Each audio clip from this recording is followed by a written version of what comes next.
Assalamu alaikum warahmatullahi wabarakatuh. Alhamdulillah wassalatu wassalamu ala nabiyina Muhammad wa ala alihi wa sahbihi wa sallam wa ba'd. Ni wiki mbili sasa tangu zitokee hizi taarifa na matukio kadha wa kadha katika nchi yetu Tanzania yanayohusiana na upotevu wa nyeti kwa wanaume, na tetesi zikiwa ni nyingi sana, habari tumeziona ni nyingi sana, lakini alhamdulillah tunamhimidi Allah. Baadhi ya maduati wa kisalafi wameweza kuzitolea kalima na hotuba mbalimbali na zipo katika channel zetu tayari zishasambaza, lakini leo nimekuja na bayani kuhusiana na hili ambalo linaendelea na mpaka sasa kupitia uchunguzi ambao nimeendelea kufanya katika mitandao ya kijamii, katika peji mbalimbali na katika taarifa za vyombo vya ulinzi na usalama vya nchi yetu, hususan ikiwa katika huko mikoani na hapa Dar es Salaam na pia hata Zanzibar mjini Magharibi, mkoa wa mjini Magharibi, ambapo pia kuna tukio limetokea hivi karibuni na likiwa na mnasaba wa mambo hayo ya upotevu wa nyeti. Na katika uchunguzi ambao nimeufanya muda wa wiki nzima, imegundulika kwamba huu ni mchezo mpya ama ni aina mpya ya wizi ambayo imeingia kwa sasa, kwamba wezi wamebuni njia yao namna ya kuwaibia watu, kwa sababu kuna maswali kama matatu unaweza kujiuliza. Kupitia vyombo vya ulinzi na usalama, waliodai kuibiwa nyeti, baadhi yao walipofikishwa katika vituo vya polisi walibainika kwamba ni waongo, na baadhi yao wameweza kufungwa, na wengine wapo kortini, wengine wako mahabusu wakisubiri kusomewa kesi zao, na baadhi yao tayari wameshafungwa. Kama katika mkoa wa Mwanza kule, kuna baadhi ya watu nafikiri watatu kupitia katika vyombo vya ulinzi na usalama wamefungwa jela miezi 6 kutokana na kuzua kwa makosa ya kuzua taharuki na kudanganya vyombo vya ulinzi na usalama kwamba wameibiwa nyeti zao, lakini uchunguzi ulivyokuja kufanyika imebainika kwamba ni waongo na walikuwa wanazua taharuki, na imepelekea kuhukumiwa miezi 6 jela, ikiwemo watu watatu katika mkoa wa Mwanza na baadhi yao katika sehemu mbalimbali tofauti. Katika jiji la Dar es Salaam wamekamatwa vijana 11 jana. Vyombo vya ulinzi na usalama, polisi walitoa taarifa yao na tukaona kwamba baadhi ya vijana walikuwa wamezua taharuki kwa lengo la wizi, kwa sababu katika kuzua ile taharuki wao walikuwa wakichomolea watu simu katika taharuki hiyo. Wakati mzozo uendelea, mtu anapigwa na huyo anayemtuhumu kuibia nyeti anapigwa, na huyo mtu anayotuhumu kwamba nyeti zake zimepotea haonekani. Polisi walivyomvamia wakamata baadhi ya vijana wakiwa wanafanya wizi na kuchomolea watu simu zao. Kwa hiyo kwa haraka ni kitu kinaonekana ni wizi mpya ambao umeingia katika nchi yetu. Sasa ni wizi ambao wezi wanatengeneza taharuki, wakati watu wanadili na taharuki ile, basi wao kazi yao wanawaibia watu, alafu mwisho wa siku wakishamaliza kazi yao wanaondoka. Kwa hiyo taharuki ile wanaachia wananchi wenye hasira kali, taharuki inaendelea kuendelea na kitu kisichopendeza katika jamii kinaendelea pale. Mtu anapigwa na nini, mwingine anafariki, mwingine anakuja hivyo, maaskari wanakuja kumtoa pale kumpeleka hospitali kwa ajili ya mambo mengi, mambo ya matibabu na nini na vitu vingine. Nafikiri hili limejidhihirisha kwa wale ambao wanafuatilia kadhia hii ya upotevu wa nyeti katika nchi yetu. Sasa juzi hapa Zanzibar mjini Magharibi, mmoja kati ya watumishi wa serikali, mtumishi wa TRA ambaye alikuwa akifanya kazi bara huku na baadaye akahamishiwa Zanzibar, alikuwa amekwenda kutoa fedha. Yani alikuwa na begi la fedha, akawa ameenda kuweka fedha katika kibanda cha Tigo Pesa, vibanda hivi vya Tigo Pesa na nini. Akawa ametoa fedha katika begi, akawa anaweka pale, vimeweza kuweka, basi begi lake akawa yuko nalo, anaondoka nalo kwa ajili ya kwenda katika harakati zingine. Hakuwa katika harakati za utumishi. Sasa wezi walikuwa wamemfuatilia na kubaini hicho kitu. Sasa wakamzushia kwamba amenishika bega, upotevu wa nyeti umepotea. Basi wezi wakapiga kelele kuleta taharuki. Sasa taharuki ilipokuja, na kama tunavyojua wananchi wa nchi yetu kidogo ni wazito kufuatilia jambo. Watu wakija tu wanakaanza kumshushia kipigo. Yule alikuwa ni mtumishi wa serikali, mtumishi wa TRA.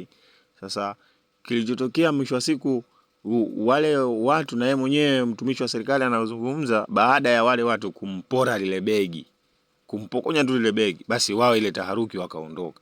Taharuki ile wakawaachia wananchi wa hasira kali, ambao nao wakija, kama tunavyofahamu mitaani huko, watu wakija hawaulizi kwamba nini kimetokea, wanaendelea kumshushia mtu kipigo. Sasa hili ni kosa kisheria. Kwanza, kosa la kwanza kisheria ni kumshambulia mtu. Kosa la pili ni kuzua taharuki. Kosa la tatu pia ni kudanganya mamlaka kwamba kuna mtu ameibiwa nyeti na vitu kama hivyo. Sasa sisi kama Waislamu nimeamua kutoa audio hii kwa ajili ya kutahadharishana. Kutahadharishana kivipi? Kwamba unapoona sehemu kuna taharuki au kuna tukio kama hili, ni vyema ukajiweka mbali. Usiwe ni miongoni mwa wale ambao wakakurupuka na kuingia katika mkumbo huo. Wakaingia katika mkumbo huo kumshushia mtu kipigo, kujichanganya katika mkumbo huo, kwani vyombo vya ulinzi na usalama vitakapofika vikikuona na wewe upo katika taharuki hiyo, mmoja kati ya watu unaweza kukamatwa ni wewe. Ukakamatwa, ukapelekwa huko, ukaonekana pia na wewe kulikuwa na ushahidi, labda maaskari walikuona na wewe ukimshambulia mtu, tayari umeingia katika makosa, na tayari ambao utaigharimu familia yako na utajigharimu wewe mwenyewe kwa jambo ambalo ungeweza kujiepusha nalo, kukaa nalo mbali likapita. Basi hiyo ni tahadhari ya kwanza. Tahadhari ya pili, tuwe makini sana.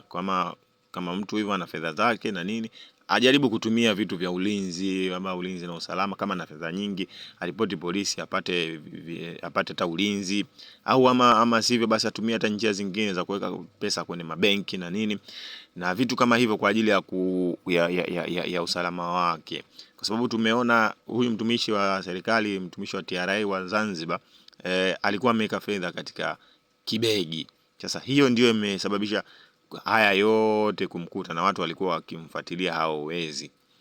Walikuwa wakimfuatilia zaidi kujua kwamba amebeba fedha na nini, lakini baada ya kumzushia hiyo taharuki, wananchi walivyokuja wao hawakuuliza, wakakimbilia tu kumpiga mtu, na yeye alivyonyang'anywa hicho kibegi na hao watu walivodai kwamba wamepotelewa nyeti zao hawakuonekana, mpaka mtumishi anafikishwa kituo cha polisi, anafanya matibabu, anarudi katika hali yake ya kawaida, au watu hawakuonekana. Sasa hii ni njia mpya ya wizi ambayo imezuka katika nchi yetu. Sasa tukiwa kama Waislamu, tukiwa kama Watanzania, hatuna budi kupeana tahadhari, hatuna budi kupeana taarifa hii, kila mtu ajue kwamba huu ni aina ya wizi mpya ambao unaendelea sasa katika nchi yetu.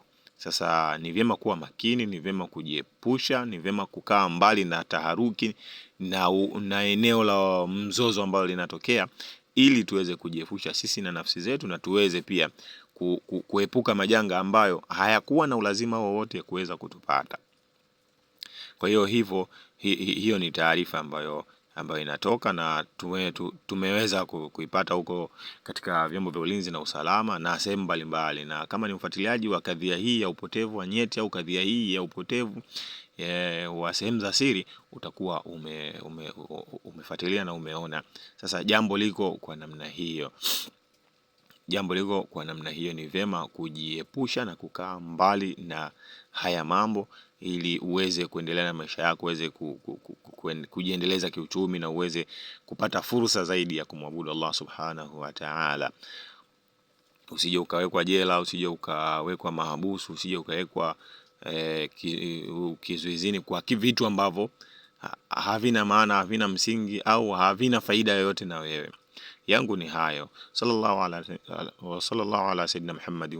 Jeshi la polisi mkoa wa Kaskazini Pemba linawashikilia watu 7 kwa tuhuma za mauaji ya kijana aliyefahamika kwa jina la Hamadi Othman Mwalimu mwenye umri wa miaka 35, mkazi wa kijiji cha Jojo, shehia Kinyikani, wilaya ya Wete, mkoa wa Kaskazini Pemba, kwa madai ya kumshika bega Makame Abdalla Suleiman na kupelekea kupoteza nyeti zake. Tukio la kuuawa kwa kijana huyu lilitokea Aprili 10 mwaka huu wa 2026 majira ya saa 1 usiku huko Madenjani baada ya kushambuliwa na watu hao baada ya kupewa tuhuma ambazo hawakuweza kuthibitisha. Jeshi la Polisi mkoa wa Kaskazini Pemba linaendelea na uchunguzi kuhusiana na tukio hili na linatoa wito kwa wananchi kuacha tabia ya kuzushia watu uongo na kusababisha taharuki, pia kuacha kujichukulia sheria mkononi, bali watumie vituo vya polisi kuripoti matukio ya kihalifu, lengo likiwa uchunguzi uweze kufanyika sambamba na watuhumiwa kuchukuliwa hatua stahiki kwa mujibu wa sheria.